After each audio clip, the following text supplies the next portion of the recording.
Drop the gun! Drop the gun! He aced himself! He aced himself! On May 13th, 2025, Syracuse, New York became the backdrop of a fatal police encounter that would spark investigation, controversy, and a public demand for answers. The man at the center of it was 39-year-old Donnell Hogan. That day, Hogan found himself face-to-face with members of the Syracuse Police Department inside an apartment building at 212 North Townsend Street. Right, push it right! We got a gun! Drop the gun! Drop it! Drop the gun! Drop the gun! He aced himself! He aced himself! The confrontation was brief, lasting only a handful of seconds. But those seconds were recorded in detail through the lens of body-worn cameras strapped to the officers. Later, the New York State Attorney General's office released the footage, along with a still image showing Hogan pointing a gun at police moments before the fatal exchange of gunfire. That single image, combined with the raw video, has since become the focal point of the investigation. To understand this case, we need to walk step by step through what the footage reveals. The video begins with officers moving cautiously inside the building.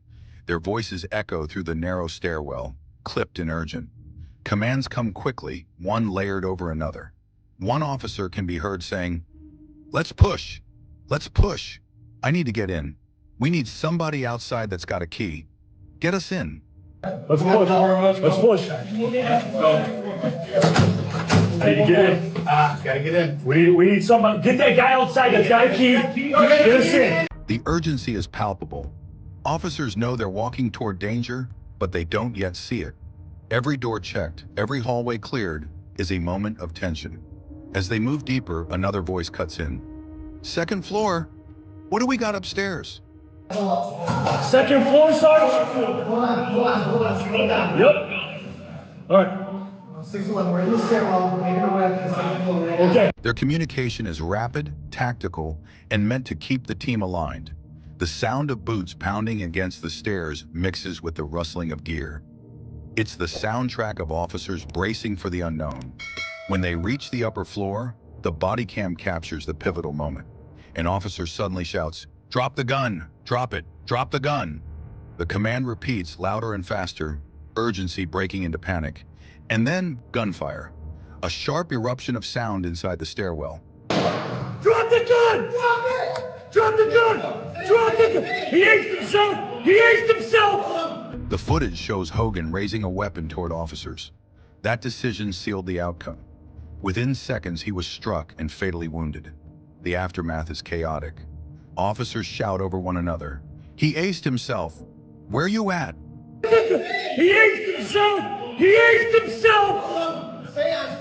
Second floor. Even as Hogan lies motionless, other commands continue down the hallway. "Show me your hands. Do it now. Put your hands up." For the viewer, it's disorienting. For the officers, it was survival. The Attorney General's office later explained their role in releasing the footage. Under state law, they are required to investigate any death that occurs during an interaction with law enforcement. Their job is to determine whether deadly force was justified and whether any officer broke the law. But beyond the legal process, the footage itself tells a story. It reveals not only Hogan's final actions, but also the split-second decision-making that defines police work. Body-worn cameras have become central to modern policing. They were designed to bring transparency, to show the public what happens in moments of conflict, but they also highlight the difficulty of those moments. For an officer, seeing a gun pointed in your direction leaves no time for negotiation. The command "drop the gun" is a last chance, not a drawn-out request. When that command isn't followed, the result is almost always the same. Still, the footage forces the public to ask hard questions. Could this have ended differently? Was there a way to de-escalate? Was deadly force inevitable? In Hogan's case, the body cam image released to the public shows him pointing a gun directly at police.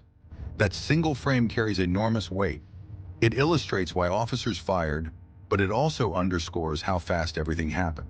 From the moment officers shouted for him to drop the weapon, to the moment shots were fired, mere seconds passed. This is what makes body cam footage both powerful and disturbing. It collapses time. Viewers are forced into the hallway, hearing the commands, seeing the weapon raised.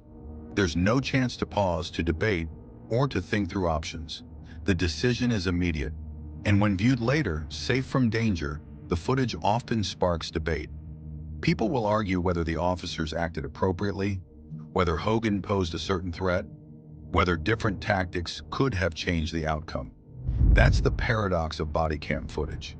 It provides transparency, but it also magnifies division. For the Attorney General's office, the footage is evidence. For the public, it's a window into the fragile boundary between order and chaos. What we know is this: Donnell Hogan died on May 13, 2025, in a Syracuse apartment building after pointing a gun at police. What remains to be decided is whether the shooting was justified under the law. This case also opens a broader conversation about body cams themselves. Since being introduced, they have dramatically changed the landscape of law enforcement. No longer are confrontations described only through written reports or officer testimony. Now the public can see and hear the moment-to-moment reality. In Hogan's case, we hear the urgency of officers pushing through a stairwell. We hear their voices rise when they see a weapon. We hear the repeated command, "Drop the gun." And then we hear the shots that ended a man's life. This kind of evidence doesn't allow for easy interpretation. It doesn't answer every question. But it does remind us of the stakes. Every encounter can pivot on a single decision, a single motion, a single second. It's also worth remembering that behind the footage are real people. Officers who train for years, yet must make life or death choices in less than a heartbeat. And civilians whose choices in those same heartbeats determine their fate. The Attorney General's investigation will eventually conclude, either finding the officer's actions justified or not. But no investigation, no press release, and no body cam can undo what happened in that hallway. Donnell Hogan is gone. His family will live with that loss. The officers will live with those seconds replaying in their minds. And the public is left to wrestle with the reality of policing in America, that the line between restraint and deadly force is thinner than most people ever realize. In the end, the body cam shows us the truth. Not the whole truth, but the closest thing we have. One moment, officers moving tactically up a stairwell, clearing doors, voices echoing in unison. The next, a man with a gun. Commands shouted, gunfire, silence. A life ended in less time than it takes to catch a breath. And that is the story of Donnell Hogan's final moments. Subscribe and follow Red Tape Red Flag on all platforms. And don't forget to like, share, and comment.